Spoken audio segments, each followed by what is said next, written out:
Okay, Jacinda Ardern, you haven't been tested on these sorts of trust issues that Bill English has been confronted with, but if you are caught in a lie or caught intentionally misleading the New Zealand public, how would you expect to be held to account? Well, I actually believe that it is possible to exist in politics without lying and by telling the truth. I do believe that, and I have been in politics for 9 years.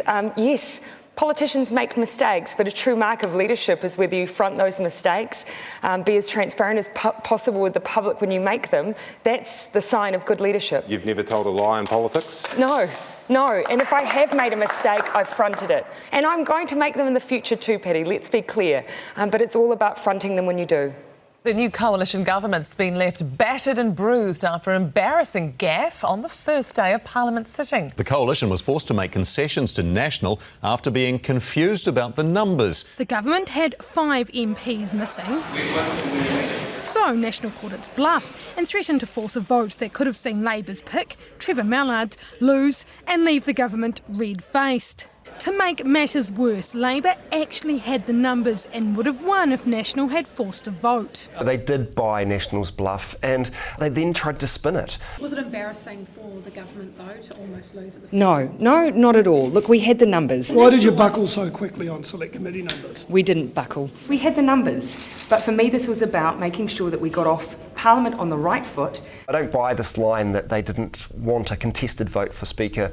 That's just nuts. Different people now say Jacinda Ardern told them that Donald Trump mistook her for the wife of Canadian Prime Minister Justin Trudeau. It sounds a trifling matter. Did you tell people that Donald Trump mistook you? I told people that, yes, someone had observed that I'd been mistaken. But that's not the story they gave us. They didn't say someone got it wrong and thought accidentally that Jacinda Ardern had been mistaken. They said, no, they said Jacinda Ardern was mistaken and Jacinda Ardern told us that she was mistaken by Donald Trump. And it's quite complicated, Jack. It's not. It's actually not. Okay. Did you say to Tom Sainsbury that that Donald Trump mistook you for Justin Trudeau's wife? I gave him a short version, which was in behind the scenes at the Music Awards. I know.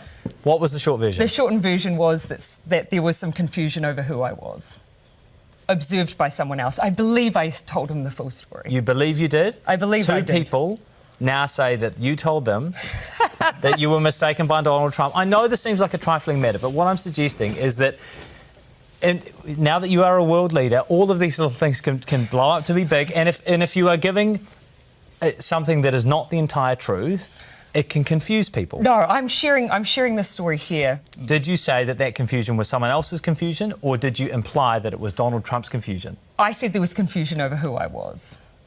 An emotional Claire Curran has resigned her ministerial posts, saying the pressure on her had become intolerable. The Dunedin South Labour MP had already been booted out of Cabinet for failing to declare 2 secret meetings. Curran called Jacinda Ardern last night. Her resignation was accepted, but when asked this morning what they talked about, the PM failed to mention it. Have you spoken to Claire Curran yet? Yes, I have. About what? About the past couple of days, just about what's been going on for her. Yeah, as you would expect. The Prime Minister even implying Curran's job was safe, saying she wouldn't fire her. She had a bad day. Sure, happened. everyone has a bad day. Why is she on personal leave then? She took some time out because, she obviously feels under a huge amount of pressure, and she took some time out. Are you considering cutting ties with her though, firing her? No, because I think she's paid a price. With Meka Whaitiri suspended for an alleged assault, the PM's lost 2 ministers from her cabinet in 2 weeks. Is cabinet stable? Because that's 2 now that stood down. Absolutely, no question. The GDP numbers on Thursday, have you seen them or got a hint? Sorry, the GDP numbers GDP Thursday. Numbers. We'll be putting out the audited and final results soon. So you have seen them? I get a hint, yes. Are they good? I'm pretty pleased. Good. Because you need at least 0.8 or 0.9 to rectify the 0.5, yes. Don't you? Setting expectations already. Because what we need is you had 0.5 in the first quarter, and if you start annualising out 0.5, you're running at 2. Anything at 2 is not acceptable. You need to be well into the 3s. You'll understand why I'm going to leave that to the Minister of Finance to do that job. But you are pleased? Yeah, I'm hardly ever satisfied, constantly wanting to see improvement, but yeah, I'm pleased with the way we're tracking. Does she know the difference between GDP and Crown financial statements? Yes, Mr. Speaker. Did she know at 8 a.m. this morning? Yes, Mr. Speaker. Next question. Derek Handley, the man the government mucked around over the role of Chief Technology Officer, has released private texts between himself and Ardern. Claire Curran was sacked as minister for a secret meeting with Handley, and Ardern's always maintained she didn't interfere in the appointment process, didn't discuss the job with Handley when he raised it. I did not directly reply to that message. Did she flat out ignore his text? Not even an emoji? Mr. Speaker, I did not even send an emoji. But after Handley mentions considering the CTO role to Ardern, he then asks for the best email to send some starter thoughts. And she did reply, sending him her private email address. Ardern had hoped to focus on making an international impression, leaving messy local politics at home. But even a good news climate change announcement came across as disingenuous. $300 million. Funding for the Pacific turned out to be a renewal of existing funding, topped up a bit. Richie Hardcore. I'm really looking forward to coming along and speaking alongside Jacinda. A friend of the Prime Minister.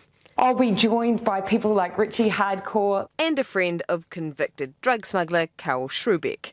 A text message to one of those friends about the other has set off a firestorm. Richie Hardcore sent us a statement saying he texted the Prime Minister to commend their compassion in granting residency to Schrubeck. Why didn't you release this previously? I was, keeping in mind, of course, I've initiated releasing this. Actually, there were specific questions a month ago. Did Richie Hardcore, former martial arts champion, make representations? We've had to ask questions now for nearly 2 months. And by omission, I think she's been dishonest. The last of the KiwiBuild targets has fallen. KiwiBuild itself is now calling the one-year anniversary of the program, June 30th, an artificial deadline. And the government looks almost certain to fail to build 300 homes by then. Today, the Prime Minister denying that the end of the first year of KiwiBuild was ever a target. No, we never had targets for those dates. There was a target for those dates. That's the end of year one. People asked about expectations of completion, but we hadn't set incremental targets in that way. Almost sounds like she's trying to convince herself.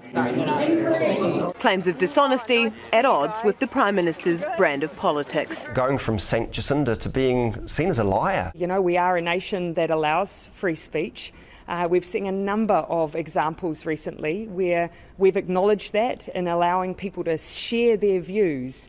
And that's New Zealand. That's as it should be, but we should be consistent about that as well. Jacinda Ardern has personally tried to prevent journalists from asking questions about the Ihumātao dispute while she's on a trip to remote Pacific Islands. Ardern personally instructed media not to ask about Ihumātao. Her office even threatened to restrict access to the Prime Minister for the rest of the trip if we did. Are you comfortable with our access to you being threatened for asking about Ihumātao? I don't know what you're talking about, I'm sorry. The Prime Minister should be able to answer questions without an army of officials feeding them lines, and it really plays into that narrative from her critics, from National, that she's this kind of celebrity-style politician more interested in garnering positive international headlines than dealing with the substance at home. Me Too must become We Too.